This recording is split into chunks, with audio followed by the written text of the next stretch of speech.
promises to complete State Assembly complex. On the foreign scene, Israel strikes southern Lebanon in response to cross-border rocket fire. Good evening, this is News at 7 on West Spring Television. I am Ademola Daniel. We begin in Osun State as the communal clashes involving Ifon and Ilobu communities escalated on Saturday, spreading to the Erin Osun community. As a result, the state governor, Ademola Adeleke, imposed a 24-hour curfew on the affected communities after initially imposing a 12-hour curfew in the wake of the communal clashes that have displaced many residents of Ifon and Ilobu.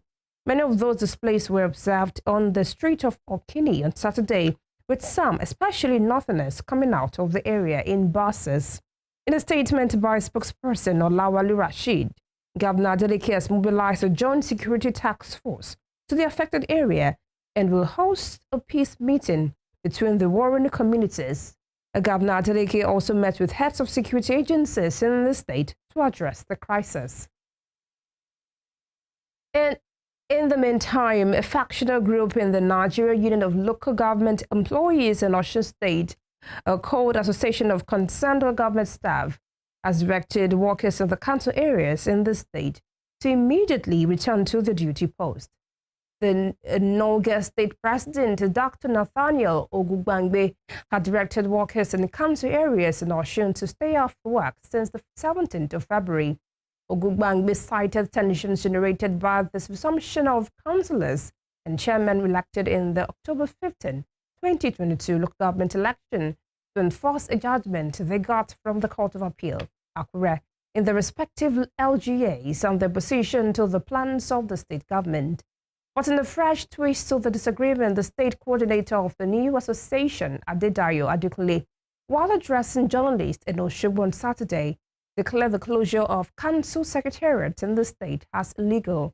Adekunle, who listed many infractions committed by Ogugbangbe to perpetuate self in office for another term, said the shutdown of the local government service was a reckless move by a desperate politician in the garb of a unionist.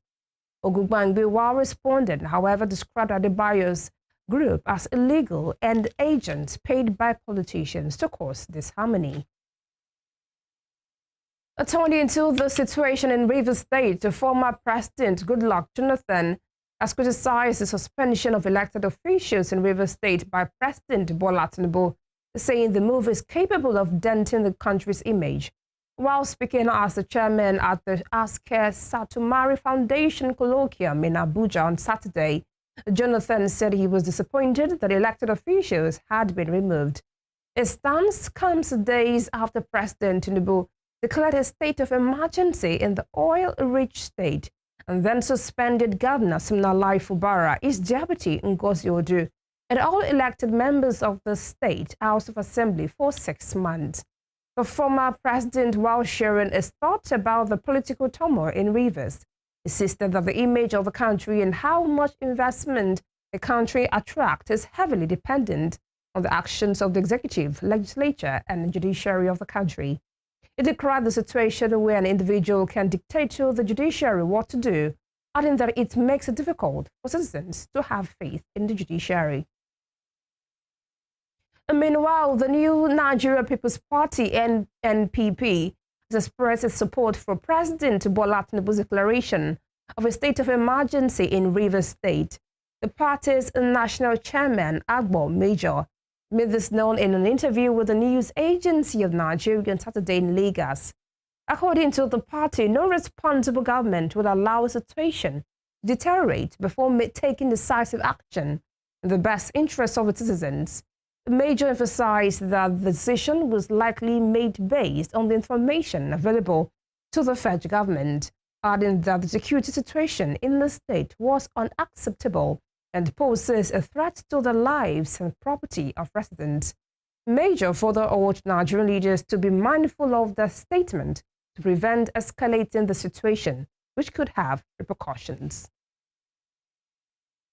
Still in Rivers State, the administrator, Vice Admiral Ibok Ete Ibas, retired to advise the contractor handling the State House of Assembly complex project to speed up work and deliver it as mutually agreed. Ibas insisted that part of his mandate included restoring full and effective legislative activities in the state. The sole administrator gave the charge on Saturday when he inspected the ongoing reconstruction work at the Assembly Complex along Moscow Road in Port Harcourt government area.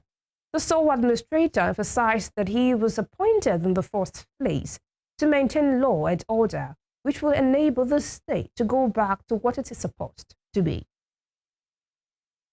In the meantime, the Nigeria Governors Forum, NGF, said it would be a poor sense of political history to comment on contentious political issues ongoing in the country. The statement signed by its Director General, Abdulateef Shitu, said it would not comment on actions that would promote disunity. Their stance comes amid ongoing political tension in Rivers State. He noted that the forum is an umbrella body for sub-national government to promote unified policy positions, and as the body elects to steer clear of taking positions that may alienate members with varying political interests. The forum stated that it is reputed for its bold positions on governance and general policy matters of profound consequences, such as wages, taxes, and universal health care, among others. The group called for the understanding of the public and the media, adding that it was confident that appropriate platforms and crisis management mechanisms would take care of any such issues. In another development, the Chief of the Air Staff, Air Marshal Hassan Abubakar, has directed Nigerian Air Force personnel to intensify air offensives against bandits while ensuring maximum protection for civilians. The statement by the group Captain Deputy Director of Public Relations and Information Headquarters, Nigerian Air Force, Kabiru Ali, on Saturday, said the directive aligns with the force's civilian harm mitigation action plan, reinforcing the commitment to precision air operations that prioritize civilian safety. Air Marshal Abubakar issued this charge during a visit to the Air Component Headquarters of Operation Fansam Yama in Katsina and Sokoto State.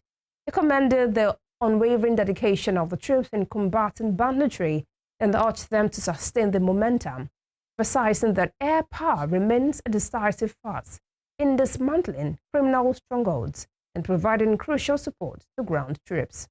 Recognizing the critical role of intelligence, logistics, and troop warfare in operational success, the air chiefs reassured personnel of continued support in these areas. In the meantime, the Minister of Solid Minerals Development, Dr. Ademola Adeleke, has announced the arrest of 327 illegal mining suspects across Nigeria since 2024. Adeleke disclosed this at a news conference on Friday while celebrating the one-year anniversary of the operations of the Mining Marshals, MM.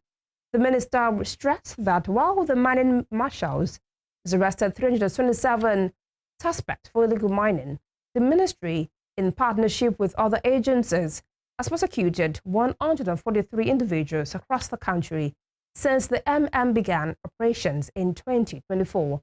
The MM was inaugurated on the 21st of March 2024 to serve as a security outfit tracking illegal mining in the solid minerals sector. The security of personnel comprised largely of officials from the Nigeria Security and Civil Defense Corps NSCDC. Speaking at the event, Adeleke stated that the Marshal's key target for 2025 is to secure the conviction of the 327 individuals already arraigned in court. About 327 suspects of illegal miners have been arrested across the nation. And as I speak to you, over 143 are currently sub judice, undergoing prosecution. We observe strictly the provisions of the law. We respect the Administration of Criminal Justice Act 2015. We respect our standard operating procedure. We respect our mother law, the Constitution of the Federal Republic of Nigeria. Now, the gravity of illegal mining worsened with the emergence of companies which collaborate with individual miners to perpetrate this evil. While individual miners or illegal miners are unable to excavate very deeply due to the limitations of equipment and finance, corporate collaborators encourage deeper excavation and scale up this illegality and criminality. The mining marshals have recorded similar success stories by restoring sites of Ghana Mining Limited, covering about 72 cadastral units of 14.4 kilometers in Kuje Federal Capital Territory. Another site belonging to Gilo Nigeria Limited with query list 22284. In the court, a federal high court sitting in Lokoja, the Kogi State capital, has set aside an earlier ruling that restrained the Independent and National Electoral Commission, INEC, from receiving the recall process initiated by constituents of Kogi's Central Senatorial District against Senator Natasha Akpoti-Uduaghan. The Federal High Court in landmark judgment delivered in Lokoja on Friday affirms that the recall process is constitutionally valid and aligns with the civic rights of the constituent. The court urged the constituents to continue exercising their right in an orderly and peaceful manner. The development was after the court on Thursday granted an interim injunction restraining INEC, its staff, agent, or previous from receiving, accepting, or acting on any petition containing signatures of members of Kogi's Central Senatorial District. The case has been adjourned to the 6th of May for further mentioning. Elsewhere, the United Nations Children's Agency has said lack of funding exacerbated by President Donald Trump administrations. The cuts to foreign aid will affect the supply of life-saving food to treat 80,000 children suffering from acute forms of malnutrition in Nigeria within the next 2 months. According to the organization, a total of 1.3 million children under 5 suffering from severe acute malnutrition risk losing access to life-saving support this year in Ethiopia and Nigeria.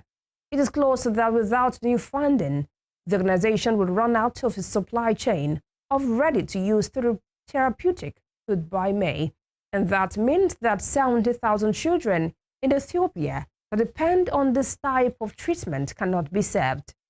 UNICEF's Deputy Executive Director, Kitty van der Heyden, speaking to reporters in Geneva via video link from Abuja on Friday, said in Nigeria it may run out of supplies to feed 80,000 malnourished children as soon as the end of this month. Ms. van der Heyden described recently being in a hospital in Maiduguri with a child who was so malnourished that her skin was falling off. You're watching News at 7 on West Spring Television. Still to come. WAEC releases 2025 computer-based WASA result.